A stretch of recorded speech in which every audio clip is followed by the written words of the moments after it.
नगर पार्षदों ने नगर परिषद चेयरमैन पर लगाए अनदेखी का आरोप। कहा, रेवाड़ी की खस्ता हालात के लिए चेयरमैन जिम्मेदार। पार्षदों को मिलना चाहिए 10 लाख तक के विकास कार्य को करवाने का अधिकार। जिला उपायुक्त के माध्यम से मुख्यमंत्री के नाम सौंपा ज्ञापन।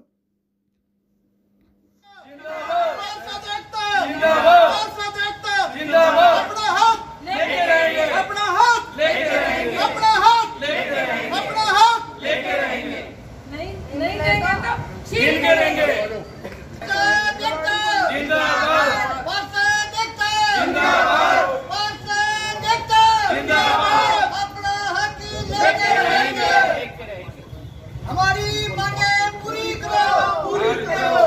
हमारी मांगे पूरी करो, पूरी करो, पूरी करो। पार्षद जनता जिंदाबाद, पार्षद जनता जिंदाबाद।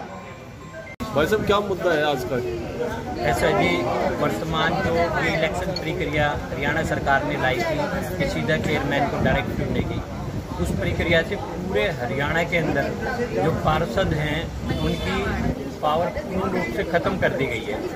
आज पार्षद अपने छोटे छोटे कार्य के लिए भी पूर्ण रूप से असहाय अपने आप को महसूस करता है। दूसरा, जो सरकार की ये टेंडर प्रक्रिया है, इसने पूरे हरियाणा में विकास कार्य को पूर्ण रूप से बाधित कर दिया है। आपका अगर छोटा सा कार्य है तो बगैर टेंडर प्रक्रिया के वो नहीं होगा।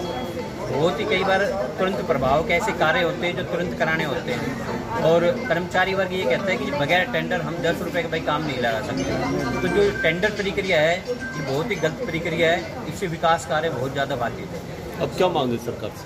हमारी मांग है कि जो पार्षद हैं उन्हें कम से कम सरपंचों के समान पावर दी जाए, ताकि वो अपना वार्ड का, अपने शहर का विकास करा सके। आज ज्ञापन दिया। आज हम सभी पार्षद मिलकर, पहले तो हमने भिवानी में सभी पार्षदों की हरियाणा लेवल पे एक मीटिंग करी। उस मीटिंग में हमने अपनी बात रखी, हम पार्षद किस चीज से परेशान हैं।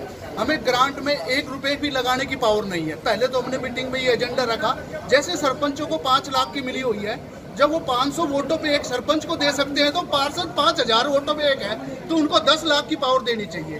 तो हमने अपने एजेंडे में रखा कि हमें 10 लाख की पावर पार्षद लेवल कहीं भी वार्ड में कहीं भी लगाए, जाली है, खड्डा है, नाली है, सीवर है, कोई भी समस्या है तो सबसे बड़ी तो हमारी ये थी। वार्ड में कोई भी काम हो उसमें पार्षदों से नहीं पूछा जाता। हमारी मीटिंग में रख के चेयरमैन ईओ मिलके आपस में कर देते हैं। तो हमने बात रखी कि पार्षद को फर्स्ट रखा जाए, जो वार्ड का पार्षद है उसकी अनुमति हो, जब भी कोई काम हो, जब भी कोई ग्रांट हो। और भी इसमें बातें 2-3 लिखी हुई है जो हमने अपने एजेंडे में मुख्यमंत्री के नाम अपना ज्ञापन दिया है कि हम सभी पार्षद दुखी हैं, वार्ड में काम नहीं करवा पा रहे। अभी आपने क्या पूरा मामला है? हमारे काफ़ी समय से मीटिंग भी चल रही थी कि पार्षद हम एक मंच पे इकट्ठे हुए। भिवानी नगर परिषद ने एक प्रयास किया जो हमारे मन में भी काफ़ी समय से था, और मैं भिवानी नगर परिषद के पार्षदों का धन्यवाद करती हूँ, बधाई देती हूँ कि उन्होंने हमें इकट्ठा करने का काम किया और सभी पार्षदों को मिलवाया। और हम वहाँ जब गए तो मिले तो सारे हरियाणा का यही हाल है। सभी पार्षदों ने अपनी मांग रखी कि कोई हमारे काम नहीं होते, कोई सुनवाई नहीं होती। हम भी चाहते जिस तरीके के चेयरमैन अपने लिए कुछ मांग रहे हैं, पर हम उन्होंने तो हमें तो पता तो चलो ठीक है। पार्षदों के सामने क्या बड़ी समस्या आ रही है? बड़ी समस्या कि हमारे काम नहीं हो रहे। सबसे बड़ी समस्या है कि हम मतलब बिल्कुल बेबस हैं। कौन से काम नहीं हो रहे? क्या बड़े काम? सफाई का है, सफाई नहीं हो रही। और कहीं अगर सड़क बनवानी है कि आप देखो जाल टूटते पड़े हैं, इतना बुरा हाल है। अगर हम कहते हैं तो कोई बात सुनता ही नहीं। चेयरमैन को कह लो, ईओ को कह लो, चेयरमैन को वो तो ये एक ही आते, अच्छा जी मेरे संज्ञान में नहीं है, मैडम कोशिश करें। आज 2.5-3 साल हो गए कोशिश करते हुए, उनकी कोशिश पता नहीं कब पूरी होगी। मैं इस मंच से उनसे पूछना भी चाहूँगी कि वो कब अपनी कोशिश को पूरा करेंगे। अब तो चुनाव आने वाले हैं, अब आप अब कर लो, अब अपने सरकार के लिए कर लो, हमारे लिए नहीं करते तो शायद ये बीजेपी को बेनिफिट मिल जाएगा अगर ये करती है। तो आपका रोज लगा भी नहीं है काम में, आपका रोज सीधा चेयरपर्सन से है? चेयरपर्सन से है बिल्कुल। तो ये डायरेक्ट चुनाव हो गए, उस वजह से पार्षदों की मिट्टी खराब है। पार्षदों की कुछ सुनाई नहीं है। लेवल पे काम करा सके, या फिर हमें मुख्यमंत्री से मांगे या नगर परिषद को भंगी कर दे, या फिर हमें पावर से हम अपने काम करा सकें।